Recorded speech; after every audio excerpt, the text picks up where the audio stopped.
ಗ್ರಂಥಕರ್ತರಾದ ಪಂಡಿತ್ ಪೀತಾಂಬರ್ಜಿಯವರ ಚರಣಾರವಿಂದಗಳಲ್ಲಿ ಅಭಿವಂದಿಸಿ, ಆತ್ಮೀಯರೇ, ಪ್ರಸ್ತುತ ಚಿಂತನದ ವಿಷಯ ಶ್ರೀ ವಿಚಾರ ಚಂದ್ರೋದಯ. ವಿಚಾರ ಚಂದ್ರೋದಯದ 6ನೇ ಕಲ ಪ್ರಪಂಚ ಮಿಥ್ಯಾತ್ವ ವರ್ಣನವನ್ನು ನಾವು ಚಿಂತನೆ ಮಾಡ್ತಾ ಇದ್ದೇವೆ. ನಿನ್ನಿನ ದಿವಸ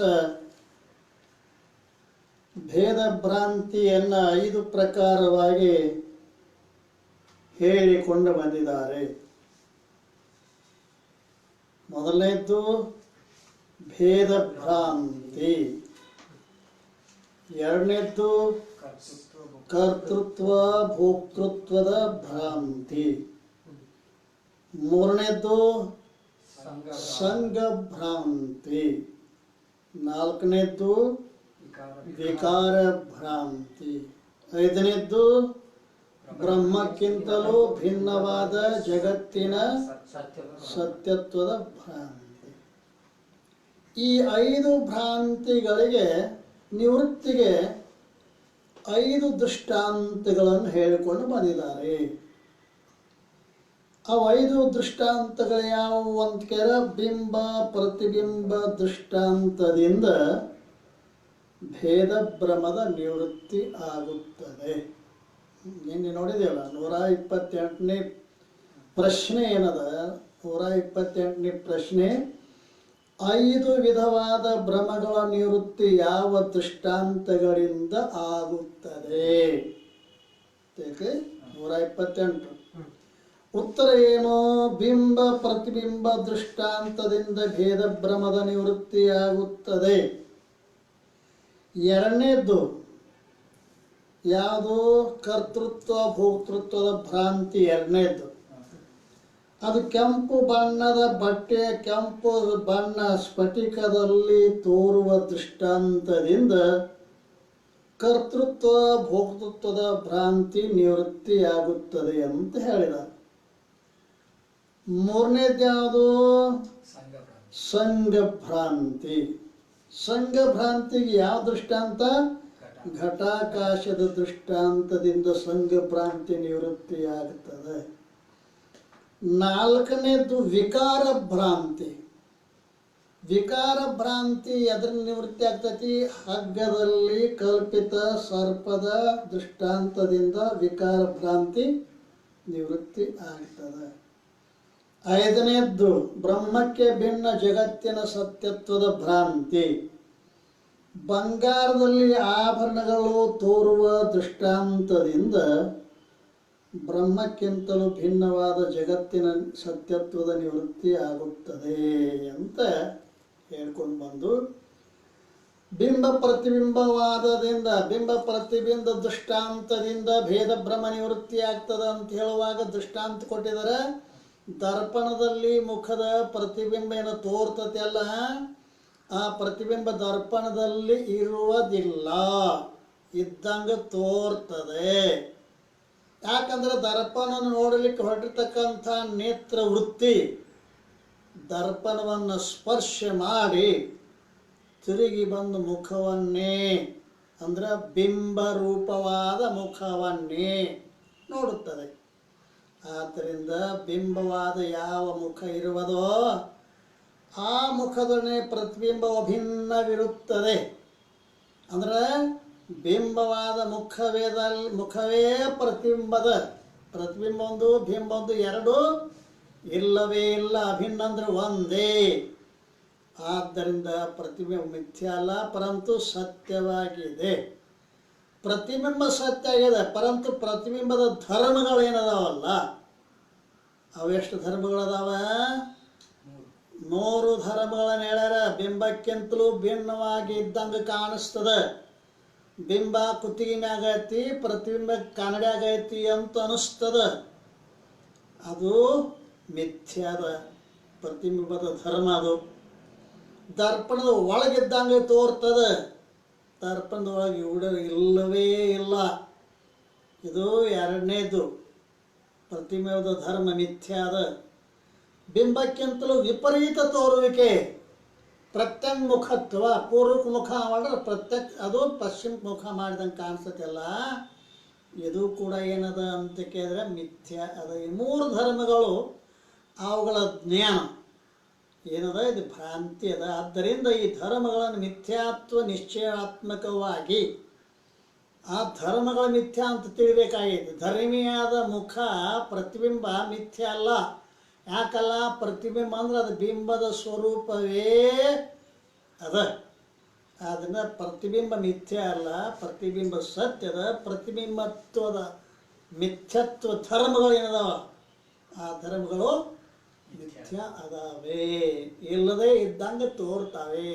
ಕರಡ್ಯ ಮುಖ ಇದ್ದಂಗೆ ತೋರ್ತದ ಇಲ್ಲ ಅಲ್ಲ. ಪೂರ್ವ ಮುಖ ಮಾಡಿ ಪಶ್ಚಿಮ ಮುಖ ಮಾಡಿದಂಗೆ ಕಾಣಿಸ್ತದ ಇಲ್ಲ. ಈ ರೀತಿಯಾಗಿ ಆ ಧರ್ಮಗಳೇನದಾವ ಮಿಥ್ಯ ಅದಾವ ಅಂತೇಳಿ ಸಿದ್ಧಾಂತದಲ್ಲಿ ಏನಾದ್ರು ಬ್ರಹ್ಮವೇ ಬಿಂಬ, ಶುದ್ಧ ಬ್ರಹ್ಮನೇ ಬಿಂಬದ. ಶುದ್ಧ ಬ್ರಹ್ಮ ಎಂಬ ಬಿಂಬದ್ದು ಅಜ್ಞಾನ ಎಂಬ ಕನ್ನಡಿ ದರ್ಪಣದಲ್ಲಿ ಜೀವನೆಂಬ ಪ್ರತಿಬಿಂಬ ತೋರ್ತದ. ಇಲ್ಲಿ ಬಿಂಬವೇ ಈಶ್ವರ, ಪ್ರತಿಬಿಂಬವೇ ಜೀವ. ಅವುಗಳಲ್ಲಿ ಸ್ವಪ್ನದಂತೆ ಒಂದು ಜೀವ ಮುಖ್ಯವಾಗಿದೆ ಮತ್ತು ಬೇರೆಯಾದ ಸ್ಥಾವರ ಜಂಗಮಾತ್ಮಕ ಅದೇನದ ಅನೇಕ ಜೀವಗಳು ತೋರುತ್ತವೆ.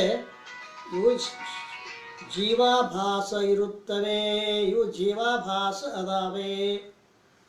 ಯಾವ ರೀತಿ ಸ್ವಪ್ನವನ್ನು ಕಾಣ್ತಕ್ಕಂಥ ಪುರುಷನಿಗೆ ಸ್ವಪ್ನದಲ್ಲಿ ಸಾವಿರಾರು ಮಂದಿ ಕಾಣಿಸ್ತಾರೆ, ಆದರೂ ಕೂಡ ಅಲ್ಲಿ ಅಷ್ಟು ಮಂದಿ ಅದೇನೋ, ಸ್ವಪ್ನದಲ್ಲಿ ಅಷ್ಟು ಮಂದಿ ಅದೇನೋ ಇಲ್ಲ.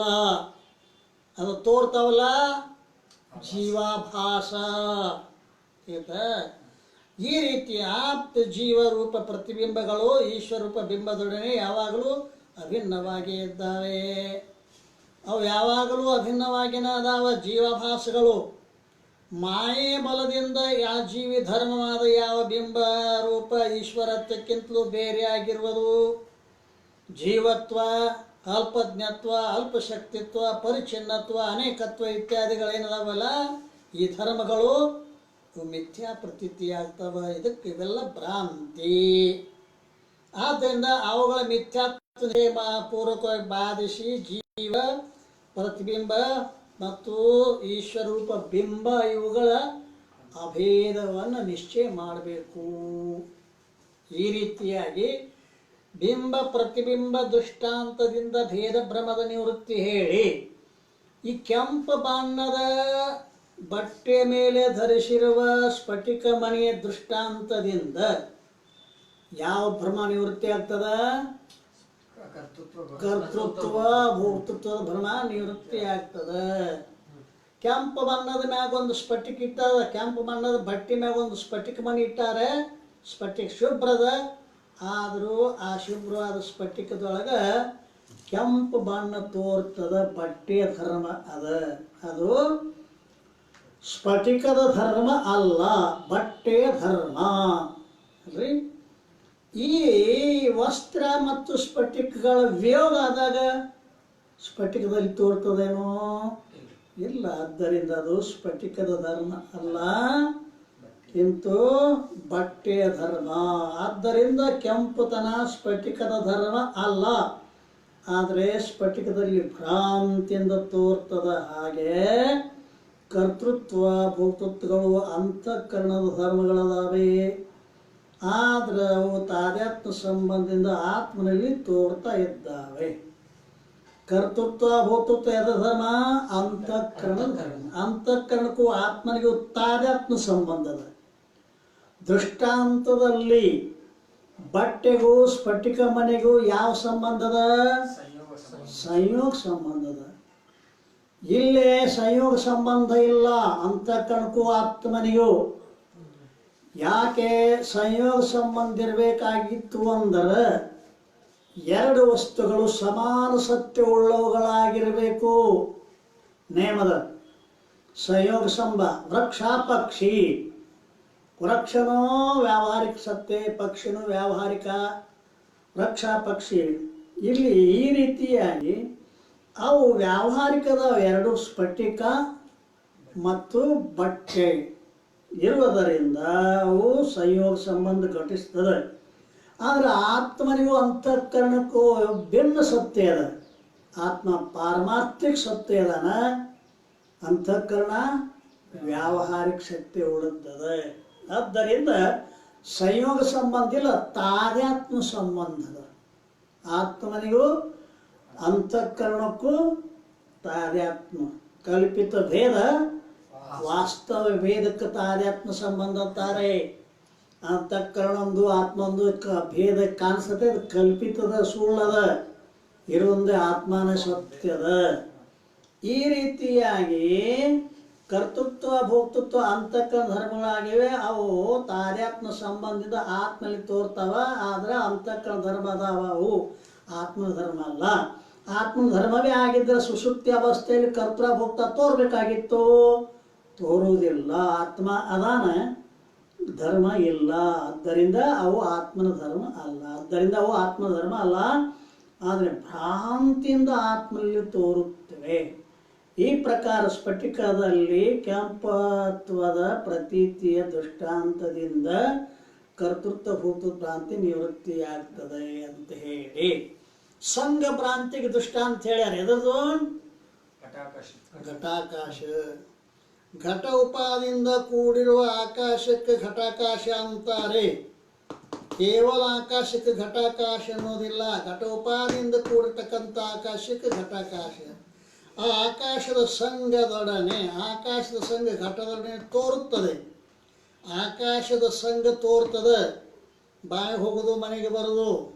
ಆದರೆ ಅದೇನಾದರೂ ಕೂಡ ಉತ್ಪತ್ತಿ, ನಾಶ, ಗಮನ ಇತ್ಯಾದಿ ಘಟದ ಧರ್ಮಗಳು ಆಕಾಶನ ಸ್ಪರ್ಶ ಮಾಡುವುದಿಲ್ಲ. ಆ ಘಟ ಉತ್ಪತ್ತಿ ಆದಂಗೆ ಘಟದ ಆಕಾಶ ಉತ್ಪತ್ತಿ ಆಕತ್ತೇನೋ? ಆಗುವುದಿಲ್ಲ. ಘಟ ನಾಶ ಆಕೈತಿ, ಘಟಾಕಾಶ ನಾಶ ಆಗ್ತದೇನೋ? ಆಗುವುದಿಲ್ಲ. ಆದ್ದರಿಂದ ಆಕಾಶ ಅಸಂಗದ, ಆದರೆ ಘಟದೊಡನೆ ಆಕಾಶದ ಸಂಬಂಧ ತೋರ್ತದ, ಅದು ಭ್ರಾಂತಿಯಾಗಿದೆ. ಸಿದ್ಧಾಂತ ಏನಪ್ಪ? ದೇಹಾದಿಕ ಸಂಘಾತ ರೂಪ ಉಪಾದಿಂದ ಕೂಡಿರುವ ಆತ್ಮನೇ ಜೀವ. ಜೀವ ಅಂದ್ರೆ ಎದಕ್ಕಂತಾರೆ? ದೇಹಾದಿ ಸಂಘಾತದಿಂದ ಉಪಾದಿಂದ ಕೂಡಿರುವ ಆತ್ಮ, ಇವನೇ ಜೀವದಾನೆ. ಆತ್ಮ ಸಂಘಾತದೊಡನೆ ಕೂಡಿಕೊಂಡು ಇರುವನೆಂದು ತೋರುತ್ತದೆ. ಆತ್ಮ ಈ ದೇಹದೊಡನೆ ಕೂಡಿಕೊಂಡಿದ್ದಂಗ ತೋರ್ತದೆ. ಕೂಡ್ಯಾನೇನೋ? ಕೂಡಿಲ್ಲ ಅಲ್ಲ, ಕೂಡಾಕ ಬರಂಗಿಲ್ಲ. ತನುವಿಗೆ ಆತ್ಮನಿಗೂ ಸಂಗತಿ ಇಲ್ಲವೆಂದೆಂದು ವನಿತೆ ಕೇಳ ಬೆಳಕು ಕತ್ತಲೆಯಂತೆ. ಆಕಾಶದಲ್ಲಿ ಹ್ಯಾಂಗ ಯಾವ ನೀರು ಮಳೆಯಾದ್ರೆ ನೀರು ಸಂಬಂಧ ಇಲ್ಲ, ಬೆಂಕಿ ಹತ್ತಿದ್ರೆ ಅದು ಸುಡುವುದಿಲ್ಲ, ಹಾಗೆ ಆತ್ಮ ಸಂಘಾತೊಡನೆ ಕೂಡಿಕೊಂಡು ಇರುವನೆಂದು ತೋರುತ್ತದೆ. ಆದರೂ ಕೂಡ ಆ ಸಂಘಾತದ ಜನ್ಮ ಮರಣಾದಿ ರೂಪ ಯಾವ ಧರ್ಮಗಳವಲ್ಲ ಅವು ಆತ್ಮನ ಸ್ಪರ್ಶ ಮಾಡುವುದಿಲ್ಲ. ದೇಹ ಹುಟ್ಟಿದ ಕೂಡಲೇ ನಾನೇ ಹುಟ್ಟಿದೆ ಅಂತ ಅನಿಸ್ತದೆ, ದೇಹ ಸತ್ರ ನಾನೇ ಸಾಯ್ತಾ ಇದ್ದೇನೆ ಅಂತ ಅನಿಸ್ತದೆ. ಪರಂತು ದೇಹಕ್ಕೂ ಆತ್ಮನಿಗೂ ಸಂಬಂಧ ಇಲ್ಲ. ದೇಹದ ಧರ್ಮಗಳು ಆತ್ಮನಲ್ಲಿಲ್ಲ. ಆತ್ಮ ಹುಟ್ಟುವುದಿಲ್ಲ, ಆತ್ಮ ಸಾಯಂಗಿಲ್ಲ. ನ ಜಾಯತೆ ಮ್ರಿಯತೆ ವಾ ಕದಾಚಿತ್ ಅಂತ ಗೀತೆಯೊಳಗೆ. ಕದಾಚಿತ್ ಅಕಸ್ಮಾತ್ನು ಕೂಡ ಭಗವಂತನಿಗೆ ಆತ್ಮನಿಗೆ ಏನು ಜನನ ಮರಣಗಳು ಇಲ್ಲ ಅಲ್ರಿ. ಆದ್ದರಿಂದ ಶರೀರ ಹುಟ್ಟದ, ಶರೀರಕ್ಕೆ ಸಾವದ. ಯಾವ್ದು ಹುಟ್ಟ್ಯದ ಅದಕ್ಕೆ ಸಾವಿರ್ತದ ಅಲ್ಲ. ಜಾತಸ್ಯ ಮರಣಂ ಧ್ರುವಂ, ಜಾತಸ್ಯ ಹಿ ಮರಣಂ ಧ್ರುವಂ. ಹುಟ್ಟಿದ್ದು ಸಾಯಲೇಬೇಕು ನಿಶ್ಚಯವಾಗಿ. ಆತ್ಮ ಹುಟ್ಟಿಲ್ಲ, ಆತ್ಮ ಸಾಯುವುದಿಲ್ಲ, ಸ್ಪರ್ಶಿಸುವುದಿಲ್ಲ. ಯಾಕೆಂದರೆ ಸಂಘಾತವು ದೃಶ್ಯವಾಗಿದೆ, ಆತ್ಮ ದೃಕ್ ಆಗಿದ್ದ, ದೃಷ್ಟ ಆಗಿದ್ದಾನೆ. ಸಂಘಾತ ಏನದ? ದೃಶ್ಯ, ಕಾಣಿಸುವುದು ದೃಶ್ಯ. ನೋಡುವವನು ದೃಷ್ಟ, ಆತ್ಮ ದೃಷ್ಟ, ಅದನ್ನು ತಿಳಿತಾ ಇದ್ದಾನೆ. ಹೀಗಾಗಿ ಆತ್ಮನು ಸಂಘಾತದಿಂದ ಬೇರೆ ಅಸಂಗನಾಗಿರುತ್ತಾನೆ. ಇನ್ನು ಆತ್ಮ ಸಂಘಾತ ರೂಪ ಅಲ್ಲದಿರುವುದರಿಂದ, ಇಲ್ಲ ಅಂತ ಬಿದ್ದತಿ, ಸಾಧಾರಣ ಅಲ್ಲ ಅಂದ್ರೆ ಒಳ್ಳೆಯದು. ಏನು, ಆತ್ಮ ಸಂಘಾತ ರೂಪ ಅಲ್ಲದಿರುವುದರಿಂದ ತಿಳಿಲಕ್ಕೆ ಸುಲಭ ಆಕೈತಿ. ಆತ್ಮ ಸಂಘಾತ ರೂಪ ಅಲ್ಲದಿರುವುದರಿಂದ ಸಂಘಾತದೊಡನೆ ಆತ್ಮನ ಅಹಂಕಾರೂಪ ಸಂಬಂಧವಾದರೂ ಇಲ್ಲ. ಆತ್ಮ ಈ ದೇಹ ರೂಪ ಅಲ್ಲ. ಆತ್ಮ ದೇಹ ರೂಪ ಅಲ್ಲ. ದೇಹ ಜಡಾದ, ಆತ್ಮ ಚೇತನದಾನೆ. ಚೈತನ್ಯ ರೂಪನಾಗಿರ್ದು ಜಡಪಂಚಭೂತ ದೇಹ ಇದು ನೀನೆಂಬೆ. ಭೂತ ನಿರ್ಮಲ ನಿಜ ತತ್ವಮಯನಾಗಿ ಸೂತಕಾದಿ ವಿಧಿ ವಿಡಿದಿರ್ಪೆ. ಅಜ್ಞಾನಿಯಲ್ಲವೇ ನೀನು ಜೀವನೇ. ನಿಜಗುಣ ಶಿವವಿಗೋ ಅಭಿಪ್ರಾಯನೋ, ಆತ್ಮ ಸಂಘಾತ ರೂಪ ಅಲ್ಲದಿರೋಣದಿಂದ ಸಂಘಾತದ ಆತ್ಮನ ಅಹಂಕಾರೂಪ ಸಂಬಂಧ ಆಗಲಿ, ನಾನು ಅನ್ನುವ ಅಹಂಕಾರೂಪ ಸಂಬಂಧ ಆಗಲಿ, ಮತ್ತು ಸಂಘಾತವು ಆತ್ಮನದು ಅಲ್ಲ. ಸಂಘಾತ ಆತ್ಮನೂ ಅಲ್ಲ, ಆತ್ಮನದೂ ಅಲ್ಲ. ಅದು ಸಂಘಾತ ಪಂಚಮಹಾಭೂತಗಳದ್ದದೆ. ಆದರೆ ಸಂಘಾತದೊಡನೆ ಆತ್ಮನ ಮಮತಾರೂಪ ಸಂಬಂಧವೂ ಕೂಡ ಇಲ್ಲ. ಮತ್ತು ಆತ್ಮ ಸಂಘಾತಕ್ಕಿಂತಲೂ ಬೇರೆಯಾಗಿರುವನು. ಹೀಗಾಗಿ ಸಂಘಾತದ ಸಂಬಂಧಿಗಳಾದ ಸ್ತ್ರೀ, ಪುತ್ರ, ಮನೆ ಮೊದಲಾದವುಗಳನ್ನೇ ಆತ್ಮನ ಮಮಕಾತ ಸಂಬಂಧ ಕೂಡ ಇರುವುದಿಲ್ಲ. ಈ ಸ್ತ್ರೀ ಪುತ್ರಾದಿಗಳ ಸಂಬಂಧ ತೋರು ಕೂಡ ಆತ್ಮನಿಗೂ ಈ ಸ್ತ್ರೀ ಪುತ್ರ ಮನೆ ಮೊದಲಾದವುಗಳಿಗೆ ಸಂಬಂಧ ಇಲ್ಲವೇ ಇಲ್ಲ. ಹೀಗೆ ಆತ್ಮನು ಅಸಂಗನಾಗಿರುತ್ತಾನೆ. ಸಂಬಂಧ ಯಾಕಿಲ್ಲ ಅಂದರೆ ಆತ್ಮ ಅಸಂಗ, ಸಂಬಂಧರಹಿತ. ನೀರೊಳಗನ ಕಮಲ ಇದ್ದರೂ ಕೂಡ ಆ ಕಮಲ ನೀರನ್ನು ಅಂಟಿಸಿಕೊಳ್ಳುವುದಿಲ್ಲ. ಪದ್ಮಪತ್ರೆ ಮೆವಾಂಬಸ ಗೀತೆಯೊಳಗೆ ಭಗವಂತ ಹೇಳ್ತಾನಲ್ಲ, ಕಮಲದ ಎಲೆ ನೀರೊಳಗೆ ಇದ್ದರೂ ನೀರನ್ನು ಹೆಂಗೆ ಅಂಟಿಸಿಕೊಳ್ಳುವುದಿಲ್ಲವೋ, ದೇಹದಲ್ಲಿ ಆತ್ಮ ಇದ್ದರೂ ಕೂಡ ದೇಹದ ಅಹಂಕಾರ ಮಮಕಾರಗಳು ಅಂಟಿಸಿಕೊಳ್ಳುವುದಿಲ್ಲ. ಈತನದು ಹೀಗೆ ಆತ್ಮನು ಅಸಂಗನಾಗಿದ್ದಾನೆ. ಈತನದು ಸಂಘಾತದೊಡನೆ ತೋರುವ ಅಹಂತ ಮಮತಾರೂಪ ಸಂಬಂಧ ಭ್ರಾಂತಿಯಾಗಿದೆ. ಹೆಂಡತಿ ಮಕ್ಕಳಲ್ಲಿ ಹೊಲ ಮನೆಗಳಲ್ಲಿ ಸಂಬಂಧ ಏನು ತೋರಾಕೈತೈತಲ್ಲ, ಇದು ಭ್ರಮ ಅದ. ಯಾವ ಸಂಬಂಧವೂ ಆ ಆತ್ಮನಿಗೆ ಇಲ್ಲ. ಈ ಪ್ರಕಾರವಾಗಿ ಘಟಾಕಾಶ ದೃಷ್ಟಾಂತದಿಂದ ಸಂಘ ಭ್ರಾಂತಿ ನಿವೃತ್ತಿ ಆಗುತ್ತದೆ. ಈಗ ಎಷ್ಟನೇದ್ದು? ನಾಲ್ಕನೇದು ವಿಕಾರ ಭ್ರಾಂತಿಗೆ ದೃಷ್ಟಾಂತ ಏನು ಹೇಳ್ಯಾರ?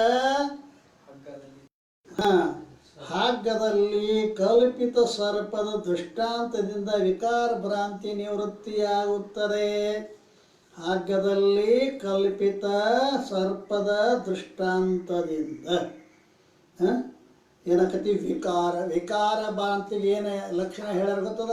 ವಿಕಾರ ಭ್ರಾಂತಿ ಅಂದರೆ ಏನು? ಬ್ರಹ್ಮವೇ ಜೀವ ಜಗತ್ತಾಗಿ ತೋರುದಕ್ಕೆ ಏನಂತಾರೆ? ವಿಕಾರ ಭ್ರಾಂತಿ ಅಂತ. ಹಂಗಂದ್ರೆ ಹಾಲು ಮೊಸರು ಆದಂತೆ, ಹಾಲೇ ಮೊಸರಾದಂಗೆ ಬ್ರಹ್ಮವೇ ಜೀವ ಜಗತ್ತಾಗಿ ತೋರೈತಿ ಅಂತೇನೆ ಭ್ರಾಂತಿ ಅದಲ್ಲ, ಇದಕ್ಕೆ ವಿಕಾರ ಭ್ರಾಂತಿ. ಬ್ರಹ್ಮ ನಿರ್ವಿಕಾರದ, ಅದು ಯಾವಾಗಲೂ ವಿಕಾರ ಹೊಂದುವುದಿಲ್ಲ. ಆದ್ದರಿಂದ ಈ ಹಗ್ಗದಲ್ಲಿ ಕಲ್ಪಿತ ಸರ್ಪದ ದೃಷ್ಟಾಂತದಿಂದ ವಿಕಾರ ಭ್ರಾಂತಿ ನಿವೃತ್ತಿ ಹೇಗೆ ಆಗುತ್ತದೆ ಅಂದರೆ, ಮಂದಂಧಕಾರದಲ್ಲಿ ಹಗ್ಗ ಬಿದ್ದಿರುತ್ತದೆ. ಅದನ್ನು ನೋಡೋದಕ್ಕೋಸ್ಕರವಾಗಿ ನೇತ್ರವೆಂಬ ದ್ವಾರದಿಂದ ಅಂತಃಕರಣ ವೃತ್ತಿ ಹೊರಡುತ್ತದೆ. ಆ ವೃತ್ತಿ ಅಂಧಕಾರಾದಿ ದೋಷಗಳ ಮೂಲಕ ಹಗ್ಗದ ಆಕಾರ ಹೊಂದುವುದಿಲ್ಲ. ನಮ್ಮ ಅಂತಃಕರಣ ವೃತ್ತಿ ನೇತ್ರದ್ವಾರ ಹೋಗಿ ಹಗ್ಗಕ್ಕೆ ಸಂಬಂಧ ಏನೋ ಆಗ್ಯದ, ಆದರೆ ತಕ್ಕಷ್ಟು ಪ್ರಕಾಶ ಇಲ್ಲದಿರುವುದರಿಂದ ಹಗ್ಗದ ಆಕಾರ ಆಗಲಿಲ್ಲ. ಮೂರು ಹುರಿ ಗುಂಜ ಹಗ್ಗದ ವಿಶೇಷ ಅಂಶ ಆಕಾರ ಆಗಲಿಲ್ಲ. ಅವಾಗ ಏನಾಗ್ತದ? ಹಗ್ಗದ ಆವರಣ ಭಂಗ ಆಗಲಿಲ್ಲ. ಹಗ್ಗದ ಆಕಾರ ಆಗಿತ್ತಂದ್ರೆ ಹಗ್ಗದ ಆವರಣ ಭಂಗ ಆಕಿತ್ತು, ಹಗ್ಗದ ಜ್ಞಾನ ಆಗಲಿಲ್ಲ. ಜ್ಞಾನವೇ ಆವರಣದ ನಿವೃತ್ತಿ ಮಾಡ್ತಿತ್ತು. ಜ್ಞಾನ ಆಗಿತ್ತು ಅಂತಂದರೆ, ಜ್ಞಾನ ಆಗಿಲ್ಲ, ಅಜ್ಞಾನ ನಿವೃತ್ತಿ ಆಗಲಿಲ್ಲ. ಆದ್ದರಿಂದ ಏನಾಯಿತು ಅಂತ ಕೇಳಿದ್ರೆ, ಹಗ್ಗ ಉಪಾದಿಯುಳ್ಳ ಚೈತನ್ಯದ ಆಶ್ರಿತವಾಗಿ ಇದ್ದ ಯಾವ ತೂಲ ಅವಿದ್ಯ, ಹಗ್ಗವು ಅಂತಲ್ಲ, ಹಗ್ಗವು ಅನ್ನೋದಕ್ಕಿಂತಲ ಹಗ್ಗ ಉಪಾದಿಯುಳ್ಳ, ಈ ಕಡೆ ಕೂರಿಸ್ಬೇಕು ನಾವು, ಹಗ್ಗ ಉಪಾದಿಯುಳ್ಳ ಚೈತನ್ಯದ ಆಶ್ರಿತವಾಗಿ ಇದ್ದ ಯಾವ ತೂಲ ಅವಿದ್ಯ ಅಲ್ರಿ, ಆ ಯಾವ ಅವಿದ್ಯ? ತೂಲ ಅವಿದ್ಯ ಎಲ್ಲಿರ್ತದ? ಹಗ್ಗ ಉಪಾದಿಯುಳ್ಳ ಚೇತನವನ್ನು ಆಶ್ರಯ ಮಾಡಿಕೊಂಡಿರ್ತದೆ. ಚೇತನ ಎಲ್ಲ ಕಡೆಗೆ ಅದ. ಚೇತನ ಯಾವಾಗ ತುಂಡಾಗುವುದಿಲ್ಲ, ಆಗಿಲ್ಲ. ಆದರೆ ಉಪಾದಿ ದೃಷ್ಟಿಯಿಂದ ಆ ಹಗ್ಗ ಅಷ್ಟು ಅವಚ್ಛಿನ್ನವಾಗಿ ತೋರ್ತಕ್ಕಂಥ ಚೇತನಕ್ಕ ರಜ್ಜು ಉಪಹಿತ ಚೇತನ ಅಂತ. ಏನಂತಾರೆ? ರಜ್ಜು ಉಪಹಿತ. ರಜ್ಜು ಉಪಾದಿಯುಳ್ಳ ಚೇತನ. ಉಪಾದಿ ವಾಲೆ ಕೋ ಉಪಹಿತ ಕಹತೆ ಹೈ. ಉಪಾದಿ ಉಳ್ಳದ್ದಕ್ಕೆ ಉಪಹಿತ ಅಂತ ಕರೀತಾರೆ. ರಜ್ಜು ಉಪಹಿತ ಚೇತನ. ಅಲ್ಲೇನಿತ್ತು ಅಂತ ಕೇಳ ಅವಿದ್ಯ ಇತ್ತು. ಅದು ಯಾವ ಅವಿದ್ಯ? ತೂಲ ಅವಿದ್ಯ. ಟಿಪ್ಪಣಿ ಮ್ಯಾಗೇನೋ ಹೇಳ್ತಾನೆ ನೋಡಿ, ತೂಲ ಅವಿದ್ಯಾಗ ಏನು ಹೇಳ್ತಾನೆ? ಘಟಾದಿ ರೂಪ ಉಪಾದಿಯುಳ್ಳ ಚೇತನವನ್ನು ಆವರಣೆ ಮಾಡುವ ಯಾವ ಅವಿದ್ಯ ಇರುವುದೋ ಆ ಅವಿದ್ಯೆಯನ್ನು ತೂಲ ಅವಿದ್ಯೆ ಎಂದು ಕರೆಯುತ್ತಾರೆ. ಅವಿದ್ಯೆಯಲ್ಲಿ ಎರಡು ಭಾಗ ಮಾಡ್ಯಾರ, ಒಂದು ತೂಲ ಅವಿದ್ಯ, ಇನ್ನೊಂದು ಮೂಲ ಅವಿದ್ಯ. ತೂಲ ವಿದ್ಯೆ ಅಂದರೆ ಘಟಾದಿ ಉಪಾದಿಯುಳ್ಳ ಚೇತನವನ್ನು ಕಾಣಗೊಡ್ದಂಗೆ ತಿಳಿಯಗೊಡ್ದಂಗೆ ಮಾಡಿದ್ದು, ಆವರಿಸಿದ್ದು, ಅದು ತೂಲ ಅವಿದ್ಯ. ತನ್ನ ಸ್ವರೂಪವನ್ನು ತನಗೆ ತಿಳಿಯಗೊಡದಂತೆ ಮಾಡಿದ್ದು ಮೂಲ ಅವಿದ್ಯ. ಬ್ರಹ್ಮವನ್ನು ತಿಳಿಯಗೊಡದಂತೆ ಮಾಡಿದ್ದು ಮೂಲ ಅವಿದ್ಯ. ಘಟಾದಿ ಚೇತನವನ್ನು ತಿಳಿಯದಂತೆ ಮಾಡಿದ್ದು ತೂಲ ಅವಿದ್ಯ. ಆಯ್ತಾ? ಇಲ್ಲಿ ಏನು ಹೇಳ್ಬೇಕಾಯ್ತಿ? ಹಗ್ಗ ಉಪಾಧಿಯುಳ್ಳ ಚೈತನ್ಯದ ಆಶ್ರಿತವಾಗಿ ಇದ್ದ ಯಾವ ತೂಲ ಅವಿದ್ಯ ಅದು ಕ್ಷೋಭ ಹೊಂದಿ ಸರ್ಪರೂಪ ವಿಕಾರವನ್ನು ಧರಿಸುತ್ತದೆ. ಆ ರಜ್ಜು ಉಪಹಿತ ಚೇತನದೊಳಗೆ ಏನೊಂದು ಅವಿದ್ಯ, ತೂಲ ಅವಿದ್ಯ ಇತ್ತಲ್ಲ, ಅದು ರಜ್ಜುನ ಜ್ಞಾನ ಆಗಿತ್ತು ಅಂದ್ರೆ ಅದು ನಾಶ ಆಗಿ ಹೊಕ್ಕಿತ್ತು. ರಜ್ಜುನ ಜ್ಞಾನ ಆಗಲಿಲ್ಲ, ಹಗ್ಗದ ಜ್ಞಾನ ಆಗಲಿಲ್ಲ. ಆವಾಗ ಅವಿದ್ಯೆ ಸುಮ್ಕೊಂಡಿರಲಿಲ್ಲ. ಅಲ್ಲಿರುವಂಥದ್ದು ಏನು ಮಾಡ್ತದೋ? ಕ್ಷೋಭ ಆಯಿತು. ಕಾರ್ಯೋನ್ಮುಖ ಅಂತಾರೆ. ಕ್ಷೋಭ ಅಂದ್ರೇನು? ಕಾರ್ಯೋನ್ಮುಖ ಆಯಿತು. ಕಾರ್ಯದ ಕಡೆ ಮುಖ ಮಾಡಿತು. ಹೊಂದಿ ಸರ್ಪರೂಪ ವಿಕಾರವನ್ನು ಧರಿಸುತ್ತದೆ. ಸರ್ಪ ಆಗಿ ತೋರ್ತದೆ. ಸರ್ಪ ಆದಿದ್ದು ಯಾವುದು? ಹಗ್ಗೋ? ಹಗ್ಗದ ಅಜ್ಞಾನ. ಸರ್ಪ ಆದದ್ದು ಹಗ್ಗಲ್ಲ. ಆ ಹಗ್ಗ ಸರ್ಪ ಆಗುವುದಿಲ್ಲ. ಹಗ್ಗದ ಅಜ್ಞಾನ. ನಮಗೆ ಹಗ್ಗದ ಅಜ್ಞಾನ ನಾಶ ಆಗಿತ್ತು ಅಂದ್ರೆ ಅಲ್ಲಿ ಸರ್ಪ ಬರ್ತಿದ್ದಿಲ್ಲ. ಹಗ್ಗದ ಯಥಾರ್ಥ ಜ್ಞಾನ ಆಗಲಿಲ್ಲ. ಆ ರಜ್ಜು ಉಪಹಿತ ಚೇತನದಲ್ಲಿರುವ ಅವಿದ್ಯೆ ಭಂಗ ಆಗಲಿಲ್ಲ. ಆ ಅವಿದ್ಯೆ ಸುಮ್ಮಕೊಂಡಿರಲಿಲ್ಲ. ಹಾವಾಕಾರ ಆಗಿ ಪರಿಣಾಮವನ್ನು ಹೊಂದಿತು, ವಿಕಾರ ಆಯಿತು. ಹಾಲಿನ ಪರಿಣಾಮ ಮೊಸರು ಇದ್ದ ಹಾಗೆ ಅಲ್ರಿ ಆ ಸರ್ಪ ಅವಿದ್ಯೆಯ ಪರಿಣಾಮ ಇದೆ. ಆ ಸರ್ಪ ಎದ್ರ ಪರಿಣಾಮದ? ಹಂಗೆ ಹಾಲಿನ ಪರಿಣಾಮವೇ ಮೊಸರು ಇದ್ದಾಗ ಅಲ್ರಿ ಪೂರ್ವರೂಪ ಪರಿತ್ಯಾಗ ಅನ್ಯರೂಪ ಧಾರಣ ವಿಕಾರ. ಆ ಹಾಲಿನ ಪರಿಣಾಮವೇ ಮೊಸರು ಇದ್ದ ಹಾಗೆ ಆ ಸರ್ಪ ಅವಿದ್ಯೆಯ ಪರಿಣಾಮದ. ಅವಿದ್ಯಾನ ಸರ್ಪಾಕಾರ ಆಗೈತೆ. ಹಾಲೇ ಮೊಸರಾದಂಗೆ ಅವಿದ್ಯೆನೇ ಸರ್ಪಾಕಾರ ಆಗ್ಯದ. ರಜ್ಜು ಉಪಾದಿಯುಳ್ಳ ಚೈತನ್ಯದ ವಿವರ್ತವಿದೆ, ಪರಿಣಾಮ ಅಲ್ಲ. ಅಂದ್ರೆ ಅಲ್ಲಿ ಎರಡದಾವ. ಏನೇನದಾವ ಅಂತ ಕೇಳ, ಈ ಹಾವು ಏನದಪ್ಪ ಅಂತ ಕೇಳಿದ್ರೆ ಹಾವು ಅವಿದ್ಯೆಯ ಪರಿಣಾಮ ಇದೆ. ಹಾವ ಮತ್ತು ಚೇತನದ ವಿವರ್ತದ ಅದು. ಆ ಹಾವ ಏನದ? ಚೇತನದ ವಿವರ್ತ. ವಿವರ್ತ ಅಂದ್ರ ತನ್ನ ಸ್ವರೂಪವನ್ನು ಕೆಡಿಸಿಕೊಳ್ಳಲಾರದೆ ಬೇರೆಯಾಗಿ ತೋರುವುದಕ್ಕೆ ಏನಂತಾರ? ವಿವರ್ತ. ವಿವರ್ತ ಅಂತ ಕರೀತಾರೆ. ಟಿಪ್ಪಣಿಗಳದಾವಲ್ಲ ಅದ್ರ ಮ್ಯಾಗ ಏನೇನದಾವ? ಘಟ ಉಪಾದಿಗಳ ಚೇತನವನ್ನು ಆವರಣ ಮಾಡಿದ್ದು ಯಾವ ವಿದ್ಯೆ ಅದು? ಅದಕ್ಕೆ ಸ್ಥೂಲ ವಿದ್ಯಾ ಅಂತ ಕರೀತಾರೆ. ಈ ರೀತಿಯಾಗಿ ಈ ಸರ್ಪಾಕಾರ ಏನು ತೋರ್ತತಲ್ಲ ಅಲ್ಲಿ ಎರಡದಾವ. ಒಂದು ಅವಿದ್ಯೆಯ ಪರಿಣಾಮದ, ಇನ್ನೊಂದು ಚೇತನದ ವಿವರ್ತದ. ರಜ್ಜು ಅವಚ್ಛಿನ್ನ ಚೇತನದ ವಿವರ್ತದ. ತಿಳಿತು? ರಜ್ಜು ಅವಚ್ಛಿನ್ನ ಚೇತನದ ವಿವರ್ತದ. ರಜ್ಜು ಉಪಾದಿಯುಳ್ಳ ಚೇತನದಲ್ಲಿ ಇರುವಂತಹ ಅವಿದ್ಯೆಯ ಪರಿಣಾಮದ. ಅವಿದ್ಯೆಯ ಪರಿಣಾಮ ಚೇತನದ ವಿವರ್ತ. ಕೇವಲ ವಿವರ್ತಿಲ್ಲ, ಕೇವಲ ಏನಿಲ್ಲ, ಅದು ಕೇವಲ ಪರಿಣಾಮನೂ ಇಲ್ಲ. ಸರ್ಪ ಕೇವಲ ಪರಿಣಾಮನೂ ಅಲ್ಲ, ಕೇವಲ ವಿವರ್ತನೂ ಅಲ್ಲ. ಅವಿದ್ಯೆಯ ಪರಿಣಾಮದ ಚೇತನದ ವಿವರ್ತದ. ಅದರಂತೆ ಜಗತ್ತನ್ನು ಕೂಡ ಮಾಯೆಯ ಪರಿಣಾಮದ ಚೇತನದ ವಿವರ್ತ, ಬ್ರಹ್ಮದ ವಿವರ್ತದ. ಹಿಂಗೆ ತಿಳ್ಕೋಬೇಕಾಗ್ತದೆ.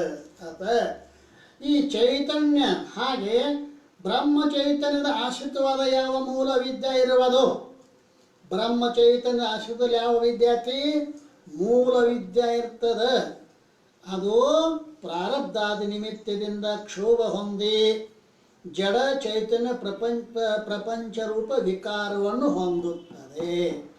ಆ ಬ್ರಹ್ಮದ ಚೈತನ್ಯದ ಆಶ್ರಯದಲ್ಲಿ ಮೂಲ ಅವಿದ್ಯೆ ಅದ.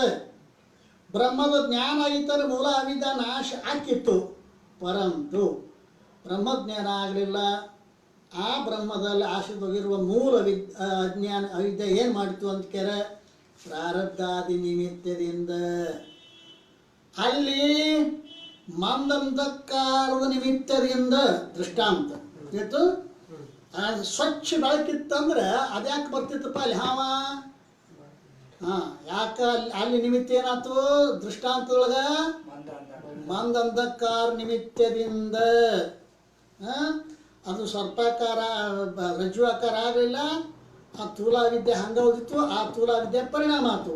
ಇಲ್ಲಿ ಬ್ರಹ್ಮದ ಜ್ಞಾನ ಆಗಲಾರ್ದರಿಂದ ಆ ಬ್ರಹ್ಮಚೇತನದಲ್ಲಿ ಆಶ್ರಯ ಮಾಡಿಕೊಂಡಿರ್ತಕ್ಕಂಥ ಮೂಲ ಅವಿದ್ಯೆ ಏನದನೋ ಪ್ರಾರಬ್ಧಾದ ನಿಮಿತ್ತದಿಂದ ಜೀವಿಗಳ ಪ್ರಾರಬ್ಧ. ಈ ಜೀವಿಗಳ ಪ್ರಾರಬ್ಧ ಕರ್ಮ ಮಾಡಾರಲ್ಲ, ಪ್ರಾರಬ್ಧದ ನಿಮಿತ್ತದಿಂದ ಕ್ಷೋಭ ಹೊಂತದು. ಕ್ಷೋಭಂತಿ ಜಡ ಚೇತನ ಪ್ರಪಂಚ ರೂಪವಾಗಿ ತೋರಿತು. ಜಡ ಘಟಪಟಾದಿ ಜಡ ರೂಪ ಆಗ್ಯದ. ಚಿದಾಭಾಸ ಮೊದಲಾಗಿರ್ತಕ್ಕಂಥ ಯಾವುದೋ ಚೈತನ್ಯ ರೂಪ ಪರಿಣಾಮವನ್ನು ಹೊಂದದ. ಯಾವುದು? ಈ ಮೂಲ ಅವಿದ್ಯ. ಈ ಪ್ರಪಂಚ ಅವಿದ್ಯೆಯ ಪರಿಣಾಮ ಇರುತ್ತದೆ ಮತ್ತು ಅಧಿಷ್ಠಾನ ಚೈತನ್ಯದ ವಿವರ್ತವಿರುತ್ತದೆ. ಇದೇನದ ಅಂತ ಕೇಳಿದ್ರೆ ಇದು ಚೇತನದ ಅವಿದ್ಯೆಯ ಪರಿಣಾಮದ ಮ್ಯಾಗ 117. ಅಂದ್ರೆ ಪೂರ್ವರೂಪ ಬಿಟ್ಟು ಅನ್ಯರೂಪ ಧಾರಣ ಮಾಡೋಕೆ ಪರಿಣಾಮ ಅಂತಾರೆ. ಇನ್ನೊಂದು ಅದಕ್ಕೆ ಹೇಳ್ತಾರೆ ದೃಷ್ಟಾಂತ. ಯಾವುದಕ್ಕೆ? ಪರಿಣಾಮಕ್ಕೆ ಮತ್ತೊಂದೇನೋ ಉಪಾದಾನ ಕಾರಣದ ಸಮಾನ ಸತ್ತ ಉಳ್ಳದ್ದು ಮತ್ತು ಉಪಾದಾನಕ್ಕಿಂತಲೂ ಬೇರೆ ರೂಪವನ್ನು ಧರಿಸುವುದಕ್ಕೆ ಪರಿಣಾಮ. ಉಪಾದಾನ ಕಾರಣ ಸಮಾನ ಸತ್ತ. ಮೊಸರ ಉಪಾದಾನ ಕಾರಣ ಹಾಲಿಗೆ. ಹೌದು, ಹಾಲಿಗೆ ಮೊಸರ ಉಪಾದಾನ ಕಾರಣ. ಹಾಲು ಮೊಸರನು ವ್ಯಾವಹಾರಿಕ ಸತ್ತ ಅದ, ಹಾಲನು ವ್ಯಾವಹಾರಿಕ ಸತ್ತು. ಸಮಾನ ಸತ್ತ ಅಂತ ಇಲ್ಲ, ಸಮಾನ ಸತ್ತ ಅದ. ಆದ್ರೆ ಅನ್ಯಥಾ ರೂಪದ. ಮೊಸರು ಗಟ್ಟಿತ್ತು, ಹಾಲಿಗೆ ಅನ್ಯಥಾ ರೂಪ ಆಯೋಸಾಗ್ಯದ, ದ್ರವ ರೂಪ ಆಗ್ಯದ. ಅಂದ್ರೆ ಏನಾಗ್ತದ? ಈ ಪೂರ್ವ ಪರಿತ್ಯಾಗ ಧಾರಣನು ಕುಂಡಿರ್ತದ. ಸಮಾನ ಸತ್ತ ಅನ್ಯಥಾ ರೂಪ ಅಂತಲೂ ಹೇಳಬಹುದು. ಹಾಲಿನ ಪರಿಣಾಮ ಮೊಸರು ಇದೆ. ಇದನ್ನೇ ವಿಕಾರ ಎಂದು ಕೂಡ ಅನ್ನುತ್ತಾರೆ. ಇಲ್ಲದ ಮತ್ತೊಂದು ಟಿಪ್ಪಣಿ ಏನು ಹೇಳೋಣವ ಎದ್ರ ಮೇಲದ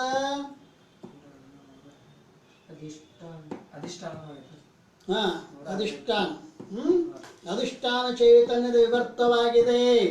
ಅಧಿಷ್ಠಾನ ಅಂದ್ರೆ ಅದಕ್ಕಂತಾರೆ ಹೇಳ್ರಿ ಅಂದ್ರೆ ಟಿಪ್ಪಣಿ ಬಂದವ 118.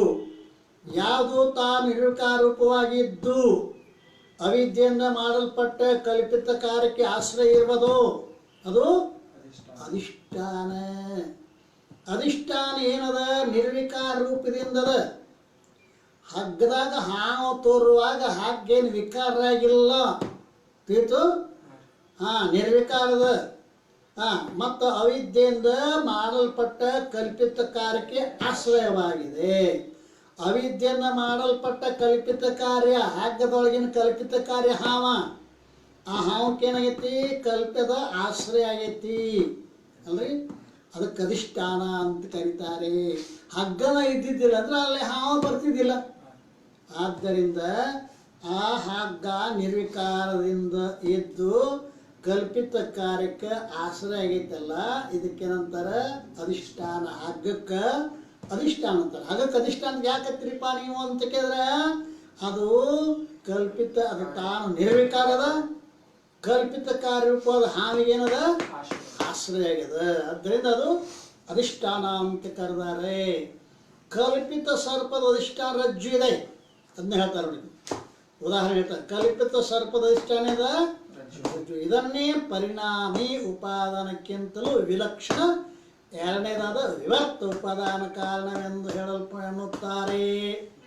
ಕಲ್ಪಿತ ಸರ್ಪದ ಅಧಿಷ್ಠಾನ ಅಂದ್ರೆ ಅಧಿಷ್ಠಾನದ ವಿವರ್ತ ಅವಿದ್ಯೆಯ ಪರಿಣಾಮ.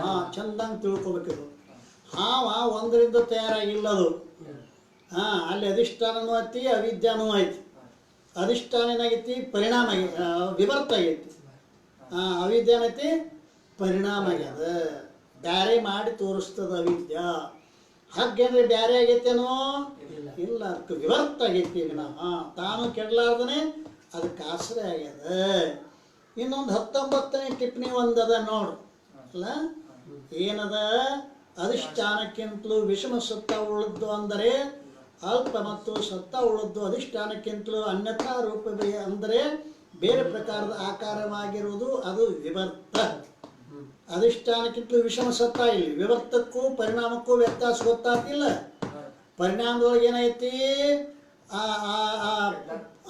ಅಲ್ಲೇ ಸಮಸತ್ತ ಅದ, ಹಾಲು ಮೊಸರು ಸಮಸತ್ತ ಅದ. ಇಲ್ಲಿ ವಿಷಮ ಸತ್ತ ಅದ. ಅಧಿಷ್ಠಾನಕ್ಕಿಂತಲೂ ವಿಷಮ ಸತ್ತ. ಅಧಿಷ್ಠಾನವಾದ ಹಗ್ಗಕ್ಕಿಂತಲೂ ವಿಷಮ ಸತ್ತ ಉಳಿದ ಹಾವ. ಅಂದರೆ ಅಲ್ಪ ಬೇರೆ ಸತ್ತ ಉಳ್ಳ ಯಾವ ಅಧಿಷ್ಠಾನಕ್ಕಿಂತಲೂ ಅನ್ಯಥಾ ರೂಪ, ಅಧಿಷ್ಠಾನಕ್ಕೂ ಬೇರೆ ಆಕಾರ ಆಗ್ಯದ ಅದು, ಅದು ವಿವರ್ತ. ಉದಾಹರಣೆನು ಹಗ್ಗದ ವಿವರ್ತ ಸರ್ಪ ಇದೆ.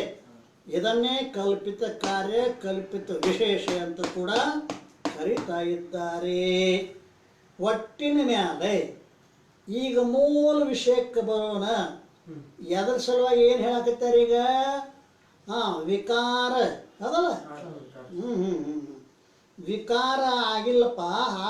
ಬ್ರಹ್ಮ ಜಗತ್ತಾಗಿ ತೋರೈತೆ ಅನ್ನೋದನ್ನ ವಿಕಾರ ಭ್ರಾಂತಿ. ಆದ್ರೆ ಅದು ಹಂಗಾಗಿಲ್ಲ. ಬ್ರಹ್ಮ ಚೈತನ್ಯದ ಆಶ್ರಿತವಾದ ಯಾವ ಮೂಲ ವಿದ್ಯೆ ಇರುವುದೋ ಅದು ಪ್ರಾರಬ್ಧಾದಿ ನಿಮಿತ್ತದಿಂದ ಕ್ಷೋಭ ಹೊಂದಿ ಚೈತನ್ಯ ಪ್ರಪಂಚ ರೂಪವಾಗಿ ಆಕಾರವನ್ನು ಹೊಂದುತ್ತದೆ. ಆ ಪ್ರಪಂಚ ಅವಿದ್ಯೆಯ ಪರಿಣಾಮದ ಮತ್ತು ಅಧಿಷ್ಠಾನದ ಚೈತನ್ಯದ ವಿವರ್ತದ ಪರಿಣಾಮ ಅಲ್ಲ ವಿವರ್ತದ.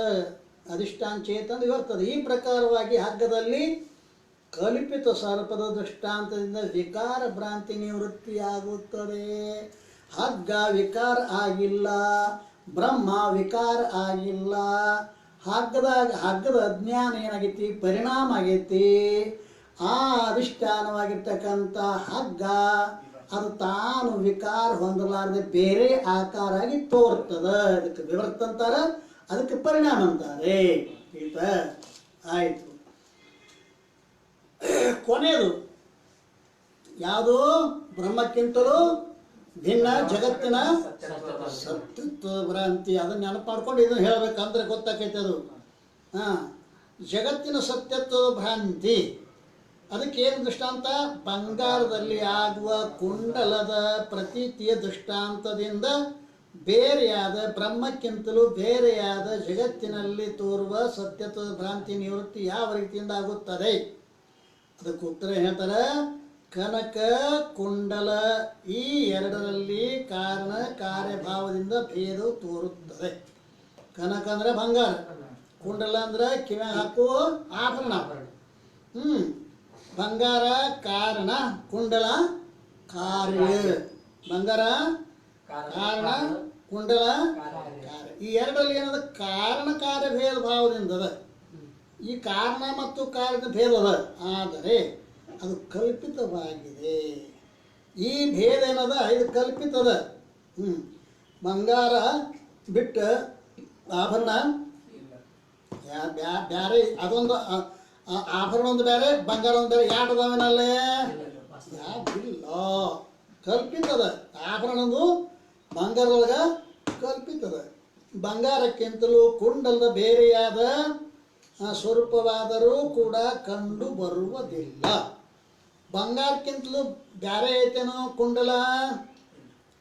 ಅದೇನೋ ಹೇಳ್ತಾರಲ್ಲ, ಬಂಗಾರ ಗಣಪತಿ ಮಾಡಿಸಿದತ್ತ, ಇಲ್ಲಿ ಗಣಪತಿ ಎರಡು ಬಂಗಾರದ ಮಾಡಿಸಿದ್ರತ್ತ. ಅವ್ರು ಸಾವುಕಾರ ಇದ್ರ ಮೊದಲ. ಇಲಿ ಮತ್ತು ಇಲಿ ಮೇಲೆ ಗಣಪತಿ ಕೂತಿದ್ದಪ್ಪ, ಎರಡು ಬಂಗಾರದ ಇದ್ದು. ಇಲಿ ಸ್ವಲ್ಪ ಸಾಣಿತ್ತು, ಗಣಪತಿ ದ್ವಾಡದಿತ್ತು. ಅವ್ನು ಬಡತನ ಬಂದು ಮಾರಕ್ಕೆ ಹೋದ. ಪತ್ತಾರ ತೂಕ ಮಾಡಿ ನೋಡ್ದ, ಅದು ಗಣಪತಿ ದ್ವಾಡದಿತ್ತು, ಗಣಪತಿ ಸಾಂದಿತ್ತು, ಇಲಿ ದ್ವಾಡದಿತ್ತಪ್ಪ. ಕೂತ್ಕೊಂಡು ಅಡ್ಯಾಡ್ಬೇಕಲ್ಲ ಗಣಪತಿನ. ಇಲ್ಲಿ ದ್ವಾಡದಿತ್ತು, ಗಣಪತಿ ಸಾಂದಿತ್ತು. ಅವಂದ ಗಣಪತಿಗೆ 5,000, ಇಲ್ಲಿಗೆ 10,000 ಅಂದವ. ಏನ್ರಿ ಬುದ್ಧಿ ಐತಿಲ್ಲ ಅಂದಮ್ಮ, ಮಾರಕ್ಕೆ ಬಂದವ. ಗಣಪತಿ ಏನು, ಇಲಿ ಏನು? ಇಲಿ 10,000 ಅಂತೀರಿ, ಗಣಪತಿಗೆ ದೇವ್ರವ, ನಾವು 5,000 ಅಂತೀರಿ. ಇಲ್ಲಿಗೆ 10,000 ಅಂತೀರಿ, ಹಿಂಗಿಲ್ಲ. ಅವಂದ ಇವ್ನು ತಿಳಿವಂತ ಬಾ ಅಂತಂದ, ನೋಡಪ್ಪ ಎರಡು ಕೂಡಿಸಿ 15,000 ರೂಪಾಯಿ ಕೊಡ್ತು ನೋಡೋಣ. ಅವನ ಕಣ್ಣಾಗ ಏನದ? ಬರೀ ಬಂಗಾರ ಅದ. ಪತ್ತಾರನ ಕಣ್ಣಾಗ ಏನದ? ಬರೀ ಬಂಗಾರ. ಅದು ಬಂಗಾರ, ಅದು ಬಂಗಾರ. ಇವನ್ ತಲೆಯಾಗ ಏನದ? ಅದು ದೊಡ್ಡದು, ಇದು ಸಾಂದು, ಅದು ದೇವರ, ಇದು ವಾಹನ. ಹಿಂಗದ. ನಾಮರೂಪಗಳಲ್ಲಿ ದೃಷ್ಟಿಯೇ ಅವಂದದ, ಕೊಡವಂದ. ಪತ್ತಾರಂದು ನಾಮರೂಪದ ದೃಷ್ಟಿ ಇಲ್ಲ, ಒಂದು ಬಂಗಾರದಲ್ಲಿ ದೃಷ್ಟಿ ಅದ. ಹಾಗೆ ಬಂಗಾರಕ್ಕಿಂತಲೂ ಕುಂಡಲದ ಬೇರೆಯಾದ ಸ್ವರೂಪವಾದರೂ ಕೂಡ ಕಂಡು ಬರುವುದಿಲ್ಲ. ಅಲ್ಲಿ ವಿಚಾರ ಮಾಡಿ ನೋಡ್ರೆ ಬಂಗಾರ ಬಿಟ್ಟು ಬೇರೆ ಐತೆ ಕುಂಡಲ ಇಲ್ಲ. ಆದ್ದರಿಂದ ಕನಕ ಕುಂಡಲದಲ್ಲಿ ವಾಸ್ತವ ಅಭೇದ ಅದ. ಕನಕವೇ ಕುಂಡಲ, ಕುಂಡಲವೇ ಕನಕ. ಆ ರೀತಿಯಾಗಿ ಹೀಗಾಗಿ ಕನಕಕ್ಕಿಂತಲೂ ಭಿನ್ನವಾಗಿ ಕುಂಡಲ ಸತ್ತ ಇರುವುದೇ ಇಲ್ಲ. ಬಂಗಾರಕ್ಕೆ ಬಿಟ್ಟು ಆಭರಣ ಸತ್ತ ಬೇರೆ ಐತೇನೋ? ಇಲ್ಲ. ಹಾಗೆ ಬ್ರಹ್ಮ ಮತ್ತು ಜಗತ್ ಈ ಎರಡರಲ್ಲಿ ಕಾರಣ ಕಾರ್ಯಭಾವದಿಂದ ಮತ್ತು ವಿಶೇಷಣದಿಂದ ಭೇದ ತೋರುತ್ತದೆ. ಅದು ಕಲ್ಪಿತವಾಗಿದೆ ಅಲ್ಲ. ಕಾರಣ ಕಾರ್ಯದಿಂದ ಭೇದ ತೋರ್ತದೆ. ಬ್ರಹ್ಮ ಕಾರಣ, ಜಗತ್ತು ಕಾರ್ಯ ಅಂತ ಹಿಂಗೆ ಭೇದ ತೋರ್ತದ. ಆದರೂ ಕೂಡ ಆ ಭೇದ ಹೆಂಗದ? ಕಲ್ಪಿತದ. ಕಾರ್ಯ ಬಂಗಾರ ಯಾವುದು? ಬ್ರಹ್ಮವೇ ಏನಾಗೈತಿ ಅಂತ ಕೇಳಿದ್ರೆ ಜಗತ್ತಾಗ್ಯದ. ಹೆಂಗ ಅಂತ ಕೇಳಿದ್ರೆ ಸ್ಥೂಲ ಅವಿದ್ಯೆ, ಮೂಲ ಅವಿದ್ಯೆಯ ಪರಿಣಾಮ ಆಗ್ಯದ. ಮತ್ತು ಚೇತನದ ವಿವರ್ತ ಆಗ್ಯದ. ಆದ್ದರಿಂದ ಅದು ಕಲ್ಪಿತ. ಇದು ಭೇದ ಕಲ್ಪಿತದ. ವಿಚಾರಿಸಿ ನೋಡಲಾಗಿ ಅಸ್ತಿ ಭಾತಿ ಪ್ರಿಯದಕ್ಕಿಂತಲೂ ಭಿನ್ನವಾಗಿ ನಾಮರೂಪಾತ್ಮಕ ಜಗತ್ತು ಸತ್ಯವಾಗಿ ಇರುವುದಿಲ್ಲ. ಜಗತ್ತಂದ್ರೆ ಏನಪ್ಪ? ಅಸ್ತಿ ಭಾತಿ ಪ್ರಿಯ ನಾಮ ರೂಪ 5 ಅಂಶಗಳಿಂದ ಕೂಡಿದ್ದಕ್ಕೆ ಅಂತಾರೆ ಜಗತ್ತು ಅಂತಾರೆ. ಇದರೊಳಗೆ ಅಸ್ತಿ ಭಾತಿ ಪ್ರಿಯ ಇದು ಬ್ರಹ್ಮದ ಅಂಶದ, ನಾಮರೂಪ ಇದು ಮಾಯೆಯ ಅಂಶದ. ಯಾಕೆ? ನಾಮರೂಪ ಬದ್ಲಿ ಆಕತ್ತಿದು ಆಕತ್ತಿಲ್ಲ. ನಾಮರೂಪ ಬದ್ಲಿ ಆಗ್ತದೆ. ಆದರೆ ಏನು ವಸ್ತುತ ಬದಲಿ ಆಗುವುದಿಲ್ಲ. ಅಸ್ಥಿ ಬಾತಿ ಪ್ರಿಯ ಬದಲಿ ಆಗಂಗಿಲ್ಲ. ಇವು ಸತ್ಯದ ಅಸ್ಥಿ ಬಾತಿ ಪ್ರಿಯ. ಬ್ರಹ್ಮದ ಅಂಶ ಸತ್ಯದ, ಮಾಯಾಂಶ ಮಿಥ್ಯ ಅದ. ಜಗತ್ತು ಸತ್ಯವಾಗಿ ಸಿದ್ಧ ಆಗುವುದಿಲ್ಲ. ಆ ಅಸ್ಥಿ ಬಾತಿ ಪ್ರಿಯ ಬಿಟ್ಟ ಸತ್ಯವಾಗಿ ಸಿದ್ಧ ಆಗುವುದಿಲ್ಲ. ಒಂದು ಕಥೆ ಹೇಳ್ತಾರೆ ಗೊತ್ತದ. ತಾಯಿ 4 ಮಕ್ಕಳನ್ನ ಕರ್ಕೊಂಡು ಜಾತ್ರೆಗೆ ಹೋಗಿದ್ರು. ಜಾತ್ರೆಗ ಸಕ್ರೆ ಗೊಂಬೆ ಮಾರಕ್ಕೆ ಬಂದಿದ್ದು. ಅದ್ರಾಗ ಆ ಹುಡುಗು ಆ ಗೊಂಬೆ ಸಕ್ಕರೆಗೆ ಏನೇನು ಮಾಡಿದ, ಒಂದು ಮಂಡ್ಯ, ಒಂದು ಕುರಿ ಮಾಡಿದ್ದವ. ಕುರಿ, ಕೋಳಿ, ಮಂಡ್ಯ. ಎದ್ರಾಗ ಸಕ್ಕರೆ. ಆ ಒಂದು ಹುಡುಗಿ ಏನಂತು, ಯಾವ ನನಗೆ ಮಂಡ್ಯ ಬೇಕು, ನನಗೆ ಕೋಳಿ ಬೇಕು, ನನಗೆ ಕುರಿ ಬೇಕು. ಒಂದೊಂದು ಹುಡುಗ ಒಂದೊಂದು ಅಪೇಕ್ಷೆ ಮಾಡಿದ್ರು.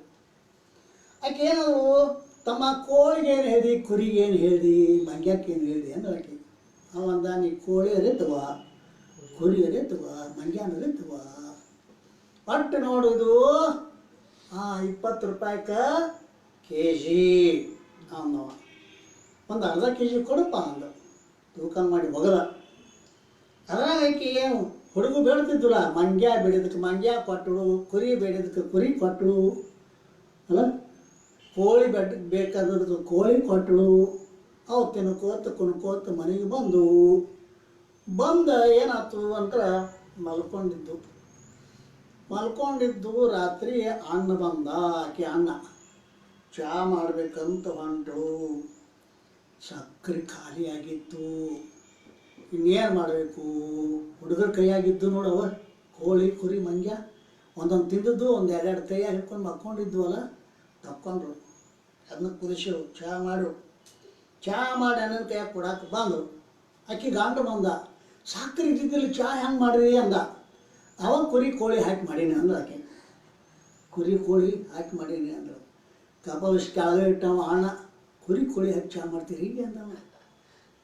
ಕುರಿ ಕೋಳಿ ಬ್ಯಾರೆ, ಸಕ್ಕರೆ ಬ್ಯಾರೆ ಅಲ್ಲ. ಸಕ್ರಿನೇ ಕುರಿ, ಸಕ್ರಿನೇ ಕೋಳಿ, ಸಕ್ರಿನೇ ಮಂಡ್ಯ ಅದ. ಹಂಗ ಇಲ್ಲಿ ತೋರ್ತಕ್ಕಂಥ ಎಲ್ಲ ಪರಮಾತ್ಮನ ಸ್ವರೂಪವೇ ಅದ. ಎತ್ತ ನೋಡಿದಡತ್ತ ನೀನೇ ದೇವ, ಸಕಲ ವಿಸ್ತಾರದ್ರೂ ನೀನೇ ದೇವ, ಸರ್ವಂ ಖಲ್ವಿದಂ ಬ್ರಹ್ಮ ಅನ್ನುವುದರಿಂದ ಈ ನಾಮರೂಪಗಳನ್ನು ಬಿಟ್ಟು ನೋಡಿದ್ರೆ ಕೇವಲ ಪರಬ್ರಹ್ಮವೇ ಐತಿ ಹೊರತು ಆ ಅಸ್ಥಿಭಾತಿ ಪ್ರಿಯಕ್ಕಿಂತ ಭಿನ್ನವಾಗಿ ನಾಮರೂಪ ಸಿದ್ಧ ಆಗುವುದಿಲ್ಲ. ವಿಚಾರಿಸಿ ನೋಡಲಾಗಿ ಅಸ್ಥಿ ಭಾತಿ ಪ್ರಿಯದಕ್ಕಿಂತಲೂ ಭಿನ್ನವಾಗಿ ನಾಮರೂಪಾತ್ಮಕ ಜಗತ್ ಸತ್ಯವಾಗಿ ಸಿದ್ಧ ಆಗುವುದಿಲ್ಲ. ಪರಂತು ಮಿಥ್ಯವಾಗಿ ಸಿದ್ಧವಾಗುತ್ತದೆ, ಮಿಥ್ಯವಾಗಿಯೇ ಸಿದ್ಧ ಆಗ್ತದೆ. ಮತ್ತು ಯಾವ ವಸ್ತು ಯಾವುದರಲ್ಲಿ ಕಲ್ಪಿತ ಇರುತ್ತದೆ ಆ ವಸ್ತು ಅದಕ್ಕಿಂತಲೂ ಭಿನ್ನವಾಗಿ ಸಿದ್ಧವಾಗುವುದಿಲ್ಲ. ಯಾವ ವಸ್ತು ಯಾವುದರಲ್ಲಿ ಕಲ್ಪಿತವಾಗಿರುತ್ತದೆ, ಯಾವ ವಸ್ತು ಯಾವುದರಲ್ಲಿ ಹಗ್ಗದಲ್ಲಿ ಕಲ್ಪಿತವಾಗಿತ್ತು ಅಂತಂದರೆ ಆ ಕಲ್ಪಿತವಾದ ಹಾವು ಹಗ್ಗಕ್ಕಿಂತಲೂ ಭಿನ್ನವಾಗಿ ತೋರುವುದಿಲ್ಲ, ಭಿನ್ನವಾಗಿ ಇರುವುದಿಲ್ಲ. ಅಸ್ತಿತ್ವ ಎರಡಿಲ್ಲ ಅಲ್ಲಿ. ಒಂದು ಹಗ್ಗ ಒಂದು ಹಾವ ಎರಡದವನು ಇಲ್ಲ. ಯಾವುದು ಯಾವುದರಲ್ಲಿ ಕಲ್ಪಿತವಾಗಿರುತ್ತದೆಯೋ ಅದು ಅದಕ್ಕಿಂತಲೂ ಭಿನ್ನವಾಗಿ ಸಿದ್ಧ ಆಗುವುದಿಲ್ಲ. ಅಲ್ಲಿಗೆ ಆ ಕೋಳಿ ಕುರಿ ಮಂಗ್ಯ ಆ ಸಕ್ಕರೆಗಿಂತಲೂ ಭಿನ್ನವಾಗಿ ಸಿದ್ಧ ಆಗ್ತಾವೇನೋ. ಸಕ್ಕರೆಯಲ್ಲಿ ಕಲ್ಪಿತ ಆಗೈತಿ ಕೋಳಿ, ಸಕ್ಕರೆಯಲ್ಲಿ ಕಲ್ಪಿತ ಆಗೈತಿ ಕುರಿ, ಸಕ್ಕರೆಯಲ್ಲಿ ಕಲ್ಪಿತ ಆಗೈತಿ ಮಂಗ್ಯ. ಪರಂತು ಅದೇನದ ಅಂತ ಕೇಳ ಸಕ್ಕರೆಗಿಂತಲೂ ಭಿನ್ನವಾಗಿ ಅವು ಸಿದ್ಧ ಆಗ್ತಾವೇನೋ, ಆಗುವುದಿಲ್ಲ. ಆದ್ದರಿಂದ ಏನು ಹೇಳಂಗಾತು, ಮಿಥ್ಯವಾಗಿ ಸಿದ್ಧವಾಗುತ್ತದೆ. ಮತ್ತು ಯಾವ ವಸ್ತು ಯಾವುದರಲ್ಲಿ ಕಲ್ಪಿತ ಇರುತ್ತದೆ ಅದು ಆ ವಸ್ತು ಅದಕ್ಕಿಂತ ಭಿನ್ನವಾಗಿ ಸಿದ್ಧವಾಗುವುದಿಲ್ಲ. ಆದ್ದರಿಂದ ಬ್ರಹ್ಮದೊಡನೆ ಜಗತ್ತಿನ ವಾಸ್ತವ ಅಭೇದ ಇದೆ. ಬ್ರಹ್ಮದಲ್ಲಿ ಜಗತ್ತಿನ ವಾಸ್ತವಕ ಭೇದ ಅದ. ಹೀಗಾಗಿ ಬ್ರಹ್ಮದಕ್ಕಿಂತಲೂ ಭಿನ್ನವಾಗಿ ಜಗತ್ತಿನ ಸತ್ತ ಸಿದ್ಧ ಆಗುವುದಿಲ್ಲ.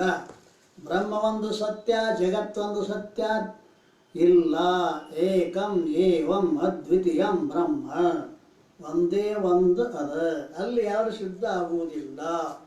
ಆದ್ದರಿಂದ ಸತ್ಯ ವಸ್ತು ಕೇವಲ ಬ್ರಹ್ಮವೇ ಅದ.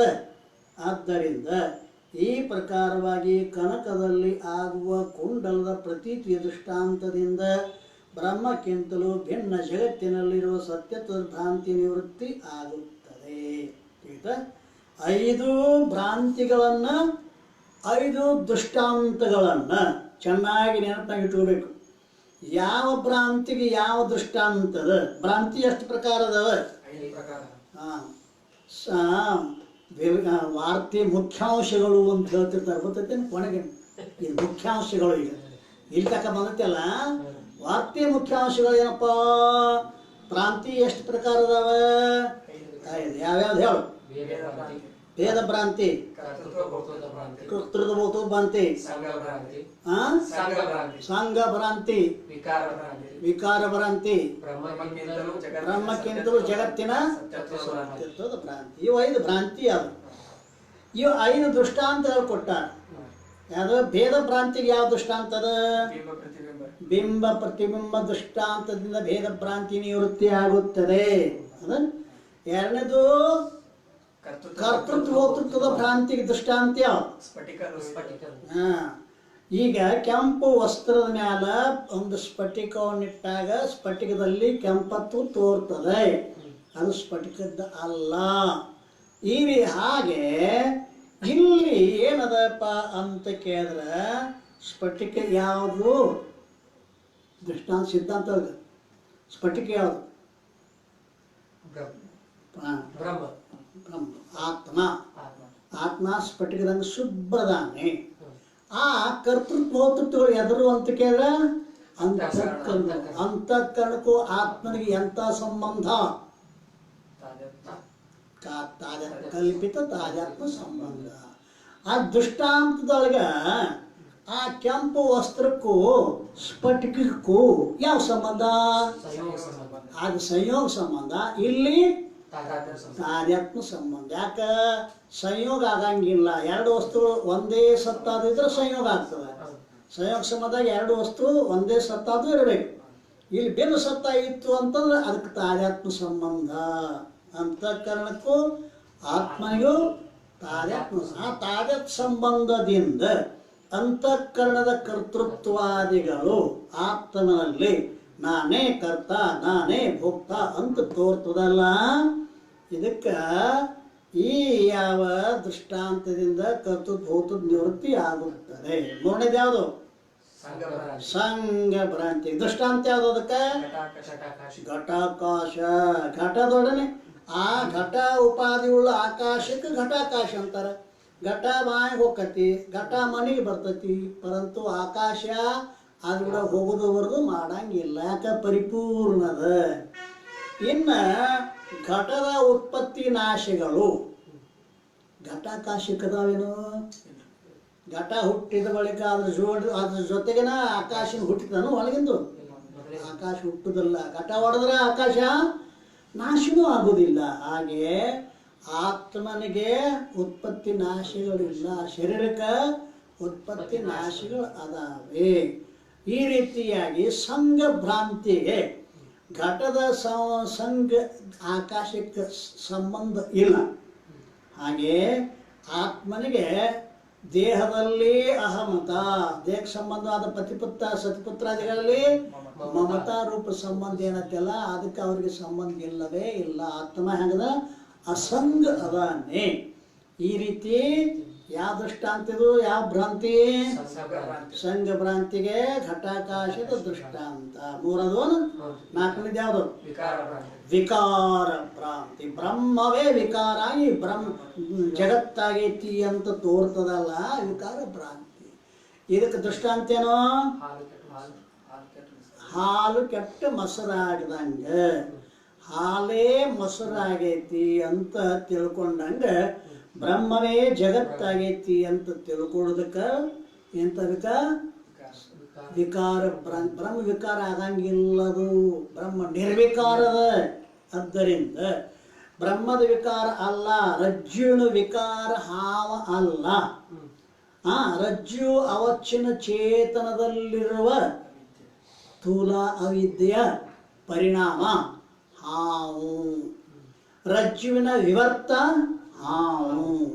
ಹಾವು ವಿವರ್ತನೂ ಐತಿ, ಹಾವು ಪರಿಣಾಮನೂ ಐತಿ. ಹಾವು ಯಾವುದರ ಪರಿಣಾಮ? ಅವಿದ್ಯೆಯ ಪರಿಣಾಮ. ಹಗ್ಗದ ವಿವರ್ತ. ಜಗತ್ತು ಇದು ಪರಿಣಾಮನೂ ಅದ, ಜಗತ್ತು ವಿವರ್ತನೂ ಅದ. ಮಾಯೆಯ ಪರಿಣಾಮದ ಮತ್ತು ಬ್ರಹ್ಮದ ವಿವರ್ತ ಅದ.